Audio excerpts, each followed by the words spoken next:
Hello, and welcome back to the Book of Storytelling Secrets. So, this is episode 3, and I want to talk about something that comes up constantly in writing communities, which is the difference between outline writers and discovery writers. Now, if you've spent any time around writers in general, you've certainly heard this conversation, because some people will plan everything out before they ever write anything. They have outlines, they have notes, they know what happens in every chapter before they ever type a single word of actual prose. Now, other people just start writing, and they figure it out as they go. They have a character, maybe a situation or two, maybe it's just a feeling, and they'll sit down and they'll see where it takes them. And the way that this usually gets discussed is as a personality trait, like it's a Myers-Briggs result. Oh, I'm a plotter, or oh, I'm a discovery writer. People say it the way they'd say that they're an introvert or an extrovert, like it's just how they're wired, and that's the end of the conversation. And that's wrong. Okay, it's not useless. There is a real difference between these two approaches, and understanding which one that you lean towards is a genuinely helpful thing, but the way that people talk about it turns it into an identity instead of a method, and the moment it becomes an identity, people stop interrogating it. They stop asking whether their method is actually serving the work. They just go, well, that's how I write, and they never examine whether that's true or whether it's just what's comfortable for them. So that's what this episode is about. So, what these two approaches actually are, and why both of them work, and why both of them fail, and of course, why committing fully to either extreme is actually going to cause you problems that you're not going to see coming until you're already buried in them.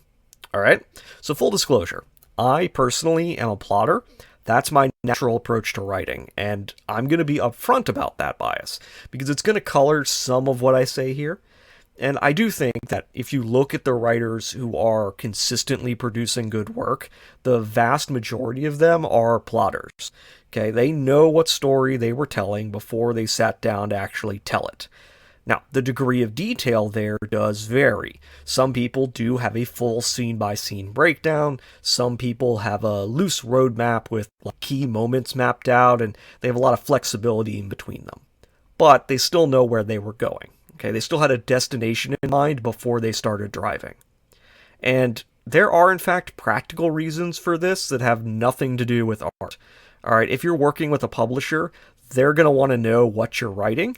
That's just the reality of the business. Okay, they're investing money in you, and they want to see that what they're getting before you deliver a finished manuscript. That's simple. If you're working with an editor, being able to say, this is what I'm going for, this is the arc, this is where it lands, that makes their job possible, because an editor can't help you if you don't know what you're actually trying to do, because they have nothing to measure the work against. Now, they can tell you whether your sentences are clean, but they can't really tell you whether the story is working if neither of you actually knows what the story is supposed to be. But even if you're working completely alone, even if no one else is ever going to see a single word until it's finished, knowing what you're doing before you do it is going to save you. Because the alternative is writing like 100,000 words and arriving at the end, or in fact, even worse, somewhere in the middle, and then realizing that what you've built doesn't work at all. Okay, that the structure just isn't there, that you wrote yourself into a corner 60,000 words ago, and you didn't notice because you were too close to it, and now the only fix is to tear the whole thing apart and start over from scratch.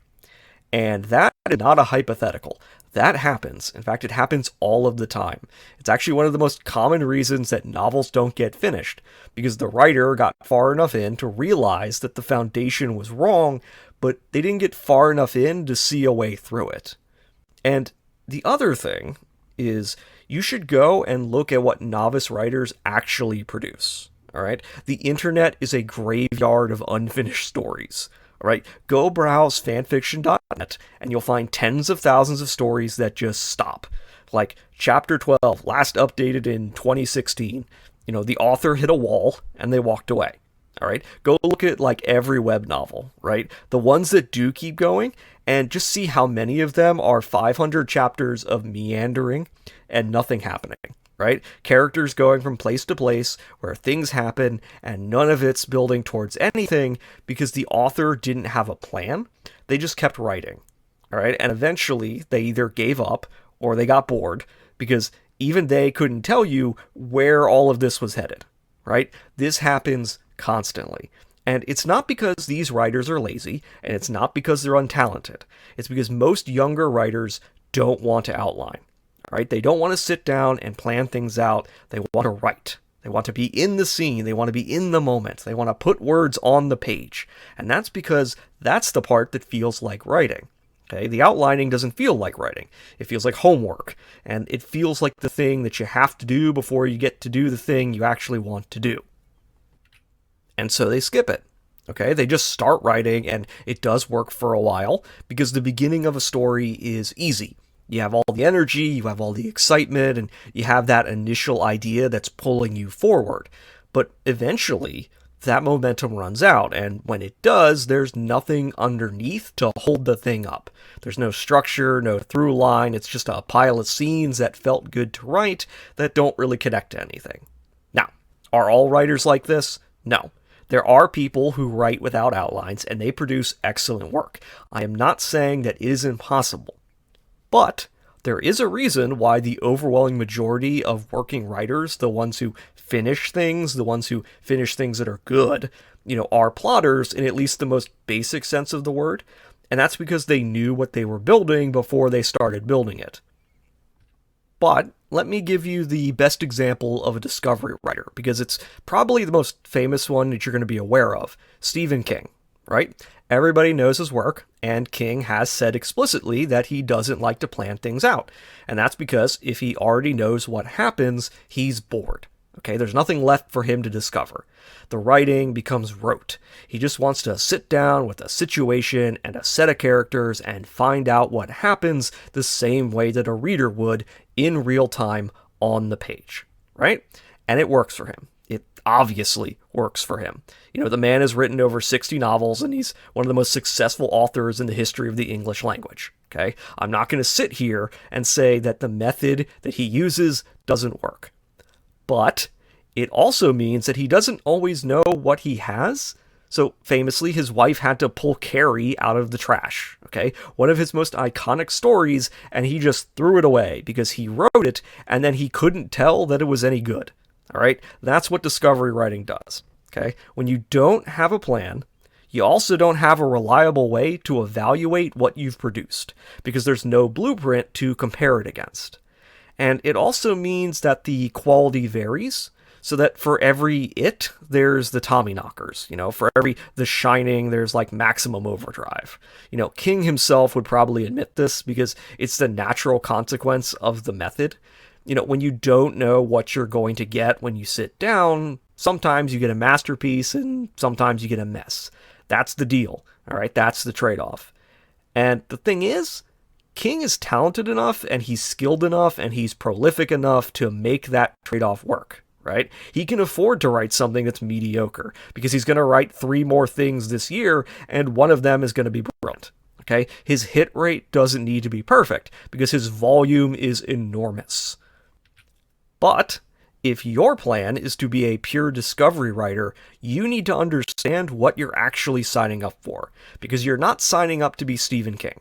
Okay, you're signing up for the same method that Stephen King uses, without his decades of experience, without his output volume, without his ability to finish things, even when they're not working.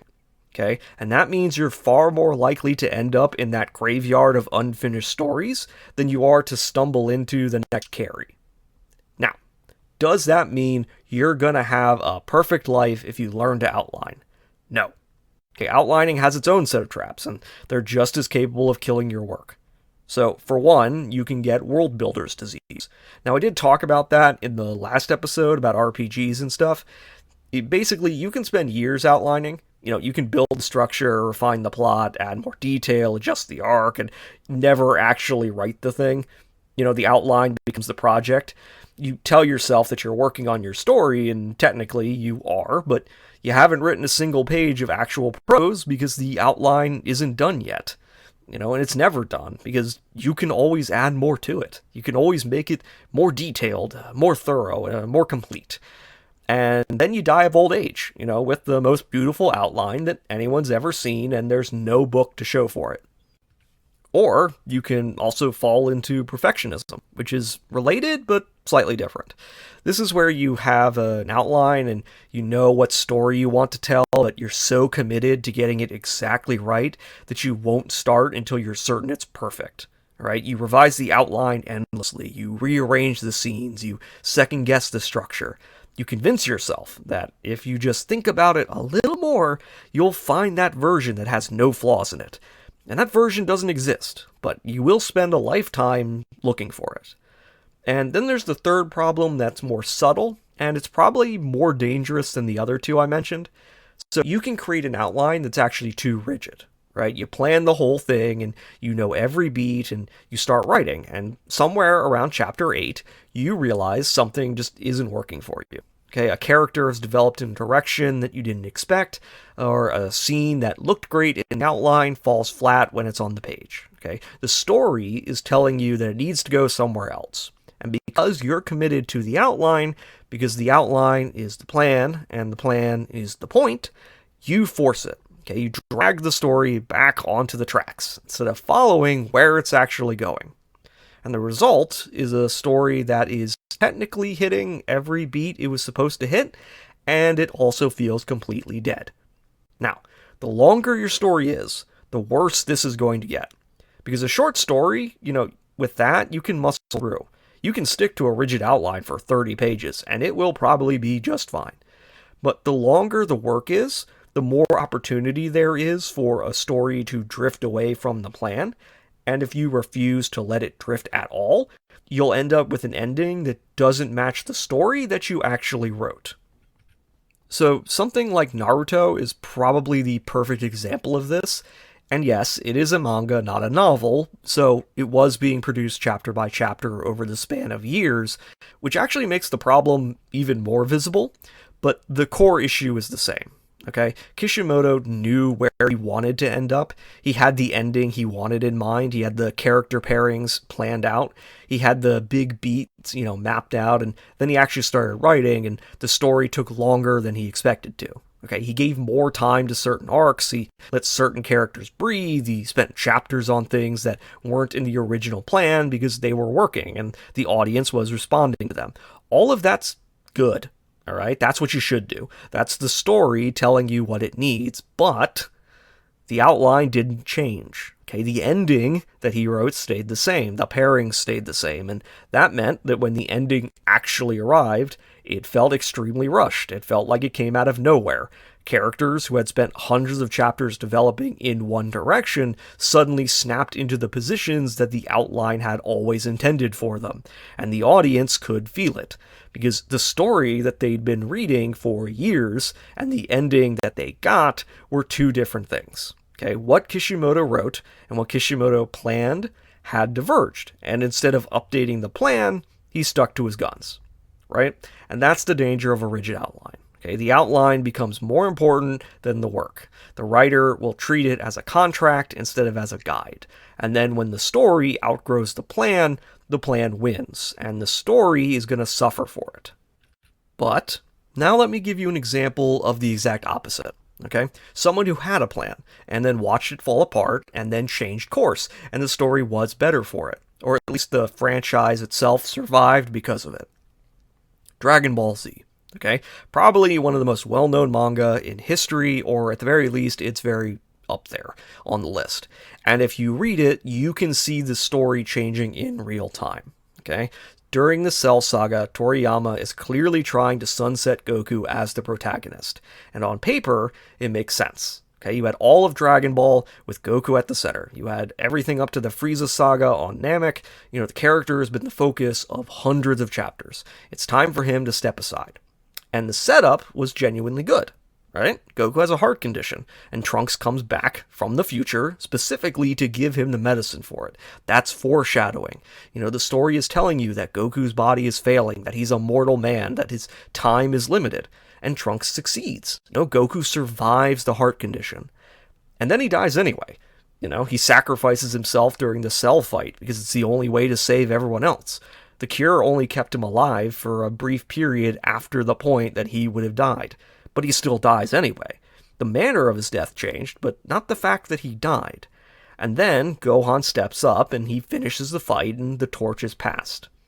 The problem was what came next. Okay, Toriyama intended the Buu Saga to be Gohan's story, right? Gohan was the new protagonist, that was the plan, and the audience pretty much rejected it almost completely. Okay, they didn't really want Gohan, they wanted Goku, and you can actually see this in the work because around halfway through the Buu Saga, the series pivots back. Goku comes back to the center of the story and Gohan gets sidelined, and the rest of the arc runs on Goku's momentum.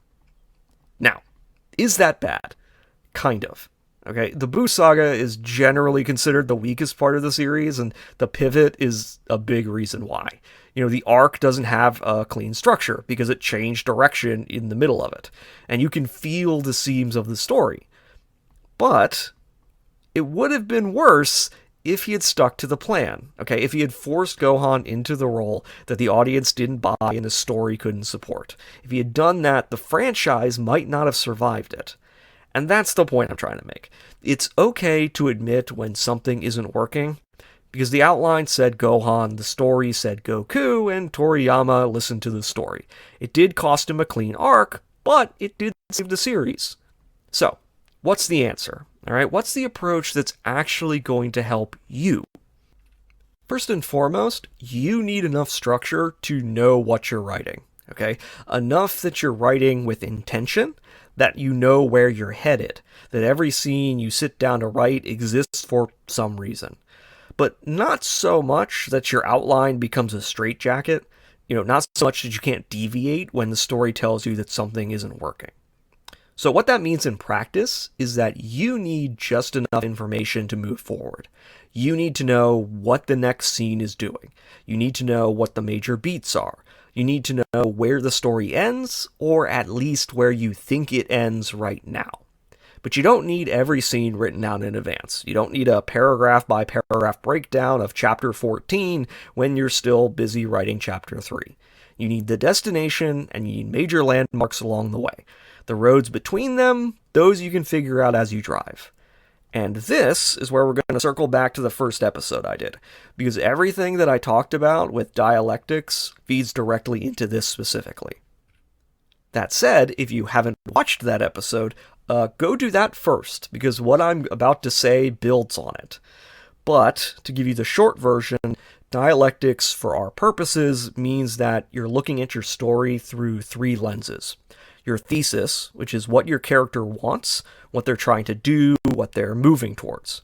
Then you have your antithesis, which is the forces that are pushing back against that, or the things that are standing in the way, the contradictions that are built into what they want. Then you have your synthesis, which is the outcome that emerges from the collision of those 2 forces. It's the thing that could not exist without both of them. And if you've been paying attention so far, you might have already noticed something, which is this way of thinking slots very cleanly into an outline, almost naturally. Because when you know your thesis and your antithesis, you already know what your scenes need to do. Every scene is either establishing a force, or pushing against a force, or showing you what happens when 2 forces collide. Right? Your beats emerge from the structure of the conflict itself, rather than from you sitting there going, okay, what happens next? So as an example, let's use Star Wars A New Hope, because it's very clean and everybody knows it, right? So in A New Hope, Luke wants to leave Tatooine, right? He wants to go join his friends, he wants to join the rebellion, he wants to go be a pilot, because he knows he's good enough. That's the thesis. He wants out. But his aunt and his uncle need him on the farm. He has obligations. He has a life that he didn't choose but is responsible for. That's the antithesis. He can't have what he wants without abandoning the people who raised him. So he goes to see old Ben. And Ben tells him he should go do it. Come with me, learn the Force, join the fight. And Luke says no. He can't. He has to go back. The thing that he wants is right there in front of him. And he turns it down, because the cost to him is too high. That's your setup, right? Character wants a thing, Character can't have the thing without giving something up. Character won't pay the price. There's friction, and the friction is real because both sides of it have weight. Luke isn't wrong for wanting to leave. He isn't wrong for staying. The two impulses are genuinely in conflict. And then the Empire kills his aunt and uncle. Now, some people will say that that's a cheat, okay? That the story just removed the obstacle so that Luke could move forward. But that's not what happened. What happened is that the choice was taken from him. So he didn't decide to leave. The thing he would have stayed for was destroyed. He has nowhere to go back to now. The home that he lived in is gone. The obligation is gone. The only direction left is forward. So the synthesis is a Luke who joins the rebellion, but not as the bright-eyed kid who always wanted to. He joins as someone who lost everything first, and that carries into every scene that follows because the cost is already on him before the story is really started. See how that works? One thesis, one antithesis, one collision, and you've moved cleanly into the next beat without having to force anything. Now, consider what happens if you didn't plan that out. Okay, imagine you sat down with Luke wants to join the rebellion, and they just started writing. Okay, you probably would still keep the part about him wanting to go, because that's the premise. Okay, that's what got you excited about the story in the first place. And of course, Ben shows up and he says, "Oh yeah, you should do it." Great. But now you're sitting there with Luke on the fence, and it feels like the story is dragging.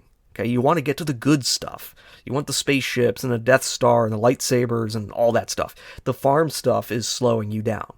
So you skip the friction. Right? Luke just says yes. Maybe his aunt and uncle are fine with it. Maybe they don't even come up. Maybe Ben asks and Luke just goes, in the moment, because in that moment, sitting at your keyboard, that feels like the right call to make. You want to keep the momentum going. You don't want to get bogged down in domestic drama on a moisture farm. And now everything just kind of keeps coming up. Luke, he wants to go, so he goes. He meets Han, and Han helps him. He gets to the Death Star, and things just work out. Every obstacle that would have slowed the story down for you, the writer, is exactly the thing that would have made the story interesting for the reader. The friction that you skipped is where all the weight was. The cost you removed is what would have made the audience care. Because a Luke who walks away from a happy home to go on an adventure is just a kid who made a choice. Right? A Luke who lost everything and has nowhere else to go is a character the audience is invested in. The Discovery writer sees the friction, and they think it's a problem to solve. The plotter is going to see it, and it's going to know that that's the point. Now, before you say that my bias as an outliner is showing, does that mean that a Discovery writer could not have written that, scene in a way that works? No. It's entirely possible they could have done it, but it is very hard, and it's much harder than most people realize. Because a Discovery writer could, in fact, have come up with that obstacle.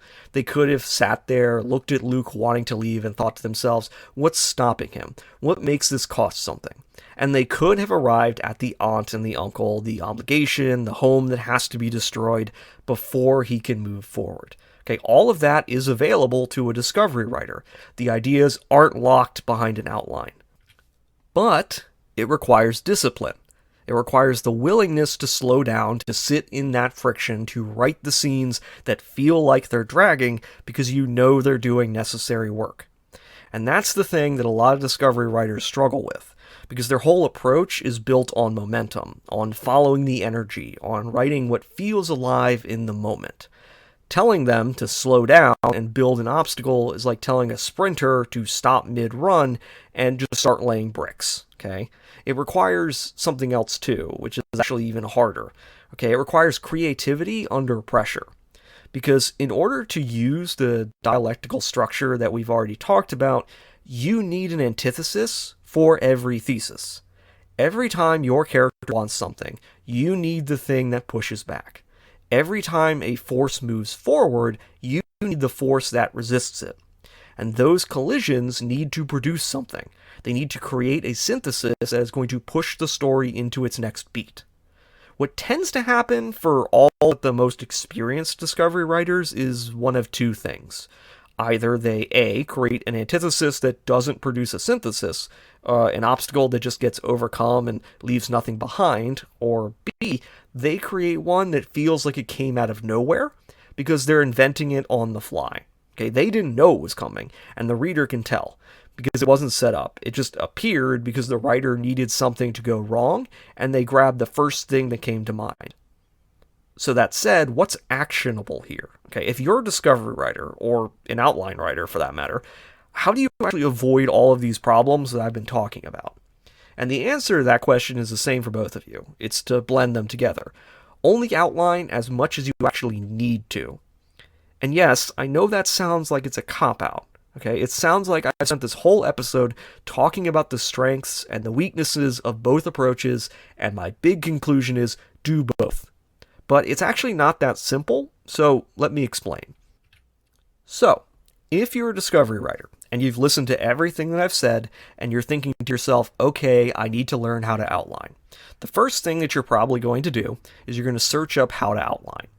What you're going to find is going to be completely overwhelming for you. You're going to find detailed frameworks, beat sheets, chapter-by-chapter breakdowns, color-coded spreadsheets. You're going to have index card systems. And all of it is built by and for people who love that kind of structure. And it's going to bore you to death. It's going to feel like the opposite of why you started writing in the first place, because you wanted to create. You didn't want to fill out a form. So you will try it, and then you're going to hate it, and you're going to go right back to what you were doing before you learned anything, and you're just going to have learned nothing, right? And if you're an outline writer who's been told that you need to loosen up, you need to let the story breathe to discover things as you go, every piece of advice that you're going to find is going to feel completely wrong. It's going to feel extremely reckless. Like somebody's telling you to drive without a map and just see where you end up. Everything inside of you is going to resist it because it goes against how you think as a person. So instead of sitting here and asking either side of this to become the other, we're just going to blend the two together incrementally, okay? Step by step, in a way that doesn't require you to abandon what's working for you, okay? And again, the way we're going to do this is through dialectics. Same framework, same tools applied to your process. Okay, you want to start with the whole story, the big picture.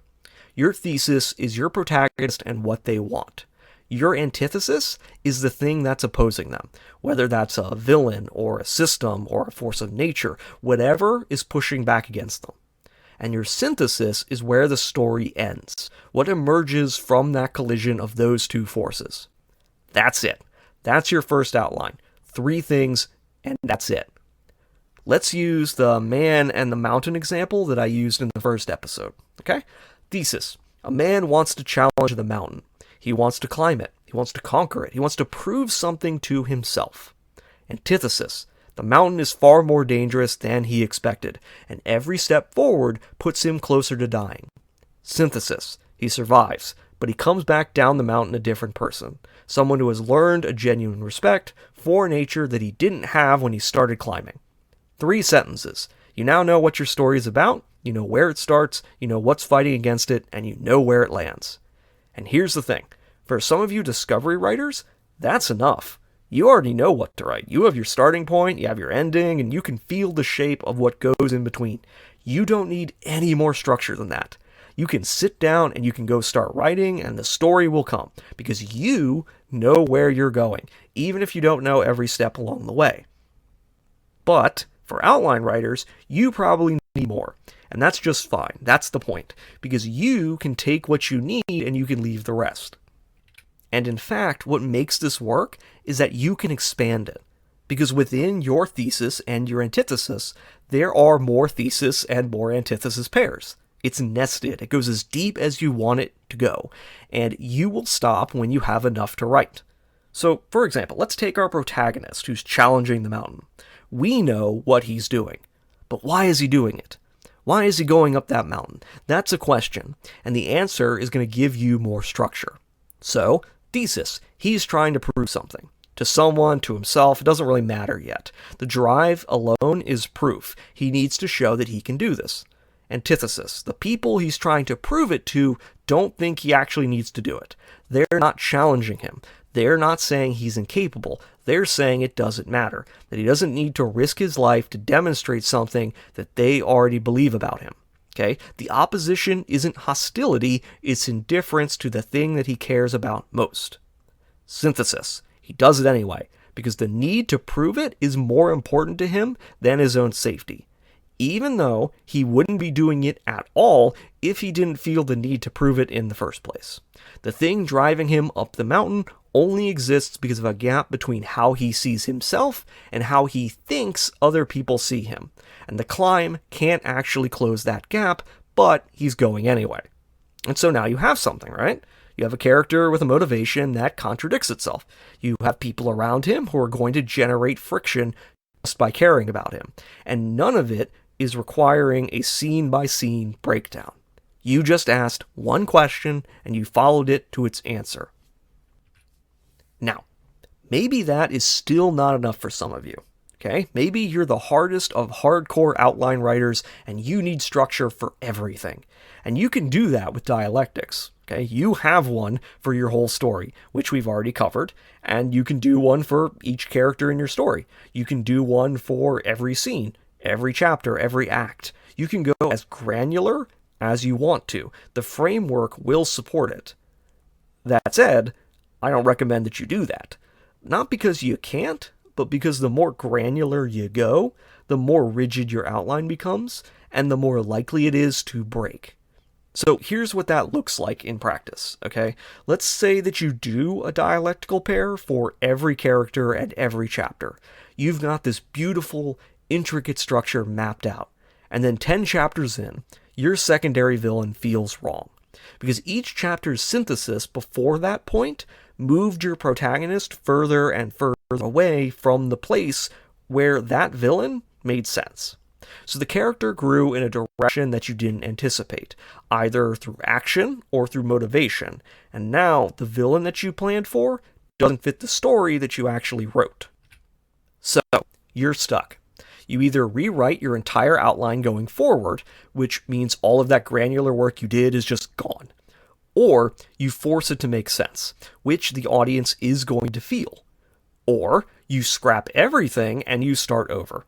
Those are 3 bad options, and all of them are caused by the outline being too detailed to survive contact with the actual writing. And in fact, you can see this happen in published media all of the time. So, for example, Game of Thrones ran out of source material. Okay, the show had been adapting Martin's books, and when those ran out, they had to get from where they were to the ending that Martin had told them about, but without the roadmap for how to actually get there. And the result was 2 seasons that felt rushed and disconnected from everything that came before it because they were trying to hit endpoints that no longer matched the story that the show had been telling. Right? Jujutsu Kaisen had a similar problem. The author had an ending in mind, a climactic battle with all of these characters that he's been building up over the course of the story. But the story meandered for so long that when it came time to get there, he had to suddenly force it. So Gojo gets freed from his prison at the bottom of the Marianas Trench off-screen. He's thrust into a fight with the main villain, he dies, and then a string of characters that the audience isn't invested in have to suddenly carry the rest of it. Okay? You can feel the gears grinding, right? The author is shoving a square peg into a round hole, because the outline says this is where it ends, and the story disagrees, right? And then there's the Age of Scorpius, which I actually covered outside of this podcast. The author actually stated publicly that whenever something is wrong with the book, they don't fix the problem, they just rewrite the entire book from scratch. And that's what the extreme end of this looks like. The outline is so total, so all-encompassing, that a single flaw feels structural. You can't fix one thing because everything is connected to everything else. And so the only option is to tear it all down and then start again, and again, and again. So, my suggestion is this. If you are a discovery writer, only create as many pairs as you feel that you need. So maybe that's just going to be the one pair. Okay, the overall intent of the story, you have your thesis, antithesis, synthesis, done. Go write. Maybe it's your main characters, okay? Maybe it's just your central plot line. For you, the whole outline might be 10 sentences on a napkin, and that's fine. That's enough. That's the point. The point isn't to create a comprehensive document, it's to know where you're going so that when you sit down and you start discovering, you're discovering the path, you're not discovering the destination. Now, if you are an outline writer, my advice for you is different. Do as much as you need to, okay? Build out your characters, your arcs, your chapters, whatever makes you feel ready to write. But do not treat any of it as if it's set in stone. Okay, an outline is a plan, it is not a contract. The moment that you start treating it like something you owe the story, you have lost the ability to respond to what the story is actually doing. And when you find yourself in a place where the writing does not match your outline, where a pair isn't producing the synthesis that you expected, where a character has moved somewhere that you didn't plan for, don't panic. Don't force it. Go back to the pairs that you haven't written yet, the ones that are still just outline, and redo those. Figure out how to get from where the story actually is to where it needs to go, rather than trying to drag it back to where you thought it would be. The parts that you've already written, those are real, okay? The parts that you haven't written are just plans, and plans can change. The work you've already done on the page is what matters. And that is enough for today. So I hope this was useful for you, and I will see you for the next chapter of the Book of Storytelling Secrets. Have a good day.